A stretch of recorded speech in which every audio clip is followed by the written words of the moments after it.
그러니까요. 그 열망이 모인 건지 어쨌든 평일임에도 불구하고 사전 투표율이 역대 두 번째로 높았습니다. 34.74.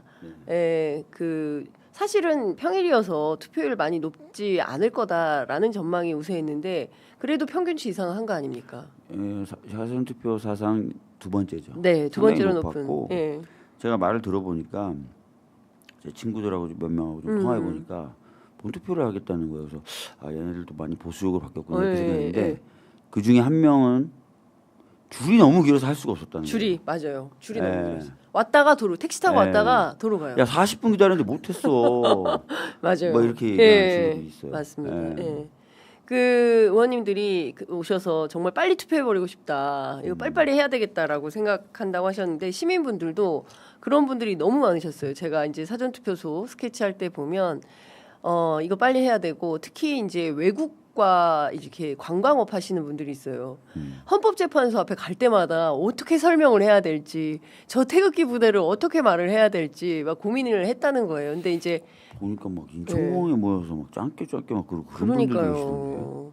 그래서 진짜 하여튼 지금 이번 대통령 선거를 기화로 해서 정말 대한민국이 상식적이고 법치주의가 실현되는 정상 국가다라는 거를 좀 보여줘야 될 것 같은데 제가 주말에 이재명 후보 인터뷰를 했어요. 네. 그리고 오늘 보니까 뭐 뿌듯하다는 표정 지으세요? 대통령 후보 인터뷰하기 쉬운 게 아닙니다. 저희처럼 이렇게 열악한 매체에서 잘하셨어요. 쉽지 않습니다, 의원님. 저 기성 언론들도 많이 못했습니다. 제일 불만이 많은 매체가 델리민주예요. 델리민주? 예. 우리 민주당 공식 채널인데 인터뷰도 안 해주고. 아 그러네. 그렇겠다. 저한테 막 그거 제가 예, 기관지가 그래서 어렵습니다. 예, 예. 그 읽어달라고. 예. 대표님 출연 부탁 읽어달라고. 진짜 그렇죠. 근데 이제 이번에 보면 그 방금 전에 이제 인터뷰가 끝난 것 같은데 상식적인 나라를 만들고 싶다. 그리고 이제 반통령 아니라 이제 대통령 하겠다라는 것이고. 네, 중요한 말이에요. 예. 그리고 이제 윤석열이라는 사람에 대해서도 그냥 뭐 이제는 좀 불쌍하다 이런 판단이 좀 드신다는 거예요. 여러 인터뷰에서도 이제 그런 얘기를 했지만. 좀 제정신이 아닌 것처럼 보이잖아요. 그러니까요. 그리고 막판에 또 나타나서 윤두 교소를 읽었어요. 정광훈 집회에 드디어 메시지를 내셨습니다라면서 빰빰 하면서 이제 정신 못 차리는. 정광훈 씨가 막 읽습니다.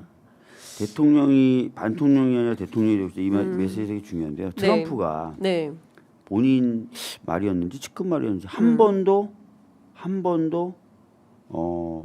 반대 진영까지 포함한 사람들이 대통령이 되고 싶은 마음이 없었다는 거잖아요. 참 나쁜 사람이다. 자기 쪽 지지층만 결집시켜도 양대 정당 제도에서는 대통령이 된다는 거예요. 그러니까 40 한 몇 프로 맞아요. 그 정도만 하면 되기 때문에 끊임없이 갈라치기. 그 다음에 반면에 끊임없이 자기 지지층 결집. 윤석열이 그 전략을 따라간 그렇죠. 거잖아요. 그 전략을 따라간 이준석도 그걸 하고 있는 거죠. 그런데 그렇게 안 하겠다. 이렇게 얘기하는 거 굉장히 중요한 의미예요. 이건 트럼프를 보고 배운 사람들이 너무 많고 근데 그 폐해를 우리가 봤잖아요. 미국이 어떻게 망가지고 막 의회에 막 난입하고 막 이런. 그렇습니다. 지금 뭐 우리는 법원에 난입하고 막 난리가 난 거잖아요. 네. 그러니까 지금 뭐 굉장히 중요한 말씀이신데, 그러니까 조롱이나 혐오나 이게 아니라 연대하고 통합하고 어쨌든 다 같은 대한민국 사람인데. 그렇지 않습니까? 대한민국 사람들이 그리고 또 나가 보면 외국에 가 보면 한국 사람들끼리 또 그 똘똘 잘 뭉쳐요 우리가. 예. 그리고 우리가 일을 잘해요. 문제 해결을 잘해. 그래서 그런 걸 되게 잘하는데 국내에서는 이렇게 끊임없이 이게 어떤 정치의 한 수단이 돼버린 것 같아요. 갈라치기가. 갈라치기요. 예. 아니 우리는 경험했어요. 까먹으셔서 그래. 지역 차별. 그렇습니다. 지역 감정이라는 오랜 동안 한쪽 세력을 차별하고 혐오함으로써 정치 구조가 왜곡됐었던 기억이 있어요. 그렇습니다. 예. 아니 저만 해도 제가 대학 다닐 때만 해도 특정 지역 출신이다 그러면 약간 색안경을 끼고 보거나 그렇죠. 불이익을 받는 경우도 있었어요. 그게 취직이 안 됐잖아요. 그리고 그게 당연하다는 것처럼 여겨졌었던 때가 있었어요. 맞아요. 근데 지금은 그걸 없애기 위해서 굉장히 많이 노력해서 많이 좋아졌는데 이제는 또다시 뭔가 다른 프레임으로 뭐 너는 성별로 어떻고 너는 뭐 이런 식으로 또 계속 차별과 혐오를 부추기잖아요. 그러니까요. 이제 이런 것들을 이제 새 정부가 들어서면 그런 게 없어지겠죠? 그럼요. 우리 대표가 하는 말이 지난 대선 때부터 많은 기회를 창출해서 기회를 잡기 위해서 서로를 적으로 여기는 그런 상황을 끝내겠다.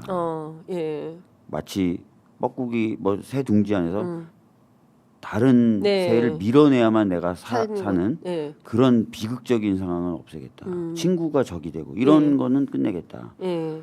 그래서 성장 얘기하고 예. 기회 창출 얘기하고 예. 또 그런 것들의 성과가 안전망이나 이런 것도 갖춰져서 좀 편안하게 각자 자기가 원하는 거 추구할 수 있는 그런 사회 만들겠다. 이게 지금 우리 대표 꿈이에요. 네. 후보 꿈이에요. 그러니까요. 좀 민주당의 꿈이죠. 예, 좀 사회가 안정되고 발전적이고 막 정치에 큰 관심을 갖지 않더라도 잘 굴러가고 또 좀 먹고 사는 문제가 좀 해결되고 주식 시장도 좀 올라가고 뭐 이런 아주 소박한 그러니까 시민들의 꿈이라는 게 뭐 특별한 게 없어요. 뭐 정치가 맞아요. 뭘 당장 뭐 나 뭐 지금 한 달에 1,000만 원씩 받게 좀 해줘 이런 생각 안 해요. 맞아요. 그냥 좀 시끄럽지만 않고 조용하고 그냥 내가 하는 일 하면서 살 수 있는 뭐 그런 정도 그게 그렇게 어려운가 이런 생각을 하는 거죠. 그렇죠. 국민들이. 예. 그런 것 같습니다. 그 어쨌든 보니까 그래도 호남은 적극적으로 투표를 했는데 영남은 여전히 투표율이 낮아요. 맞아요. 대구가 전국에서 가장 낮습니다. 맞아요. 의원님 열심히 다니셨는데. 네. 제가 그래서 뭐 부울경도 다녔고 대구 그다음에 구미 이런 데 다녔었거든요. 네. 영천 이런 데 쭉 다녔었는데 그 어제 제가 다녀왔던 부산 쪽 지역위원장님들에게 전화를 들어봤더니 부산 분위기 어제 어때요? 그랬더니 저쪽도 확실히 결집은 한다. 근데 결집의 양상이 지난 총선이나 지난 대선 때는 막 마치 조직적으로 막 진짜 뭔가 컨트롤 타워가 있어서 딱딱딱 모이는 게 느껴졌고 네네네. 바람이 쫙 예. 부는 게 느껴졌는데 예. 저쪽이 뭔가 결집해서 뭔가 반감을 드러내는 것까지는 유사하나 전처럼 이렇게 조직적으로 네. 딱딱딱 되는 것 같지는 않다. 이렇게 말씀하시고 네네. 또 하나 다른 점은 과거에는 저쪽이 결집하면 우리가 기세가 꺾였는데 네. 우리 기세가 안 꺾인다. 어. 이런 얘기를 어제 부산 네. 지역위원장님이 좀 해주셨고 네. 부산 사자 없나요? 득표율? 사자 앞에 사자. 그거는 모르겠어요. 그거는. 예, 네. 막 그 지역위원장님이 막 수치를 얘기하시길래 네. 야 얘기하시려고 그러길래 라이브 방송 중에 하지 마. 스피커폰으로 하지 마. 하지 마. 그래서 그냥 하지 마, 하지 마. 그랬는데 뭔가 뭐 예측은 할 수 있겠지만 저는 모릅니다. 네. 그다음에 대구는 제가 한번 저 빨간 벤치한테 당한 뒤에 예. 엊그저께 한번 더 내려갔어요. 예. 왜 내려갔냐면 저 벤츠 일이 있고 나서 문자가 한 100개에서 150개 온 것 같아요. 문자가? 대구 시민들한테 예. 뭐라? 미안하다. 아. 대구는 그렇지 않다. 아 진짜요? 예, 한번 도와줘라. 예. 그리고 민주당은 경북과 대구를 포기하면 안 된다. 이런 문자가 거의 한 100개, 150개 왔어요. 오. DM으로도 막 오고 댓글로 영상에 댓글로도 예, 막 예. 달리고 그래서 알겠습니다. 예. 내려가겠습니다. 굉장히 걱정하는 사람들이 많거든요. 저희 예. 또 보좌진들도 이거 안 된다. 또 당할 수 있다. 이거 또 당하는 정도가 돼요. 왜냐하면 제가 서울에서 예. 특정 후보 지지하는 분들로 보여지는 분들이 저를 쫓아다니더라고요. 오, 의원님을요? 예, 제가 유수할 때 제 라이브 방송에 장소 나오고 쫓아와서 예. 막 이상한 질문을 하고 그러면서 회방 놓고. 회방 놓고 실패하니까 준비 많이 하는데 뭐 이러면서 진짜요? 다 들려요. 그리고 다 들리는데 와 그런 대놓고 예 대놓고 막 뭐 쫓아다니고 그러니까 예. 저희 또 보좌진들이 막 그런 거 걱정하죠. 걱정하죠. 예, 걱정하니까. 혹시라도 무슨 일 생기면 안 되니까. 안 된다. 뭐 무슨 일이 생길지도 모른다 진짜. 네네.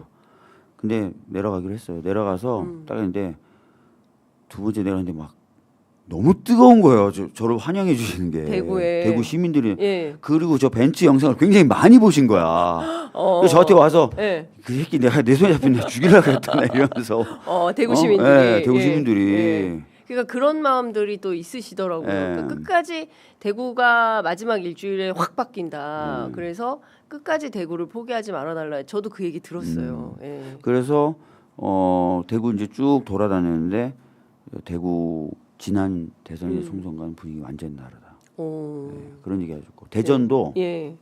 대전은 신기한 게 충청도가 좀 느린가 봐요. 그게 아니라 충청도 사람들이 그 속마음을 잘 안 쉽게 내- 잘 내죠. 드러내지 않아요. 근데 되게 어제 내려가서 좀 신기했던 게 예. 그 지역위원장들도 그러는데 사전 투표가 끝나니까 예. 의사 표현하는 분들이 갑자기 늘어나더라고요. 그때 좀 달아오르나 봐요. 아유 내가 한 표 줬슈. 뭐 내가 이런. 줬어. 내가 이번에 찍었어. 뭐 이렇게 나중에. 예, 경로당에서도 얘기하시는 분들이 많아지고 어. 하여튼 그런 분위기라고. 예, 그렇군요. 근데 전반적으로 어떤 그 비상계엄을 겪고 치르는 대선이기 네. 때문에 많은 분들이 이제 평화에 대한 갈망이 굉장히 크고 그다음에 극단적 갈라치기에 대해서 이건 안 된다라는 어떤 감수성이 굉장히 예민해지시는 맞아요. 시기인 것 같기도 하고요. 그래서 앞으로 해야 될 일도 굉장히 많고 그런데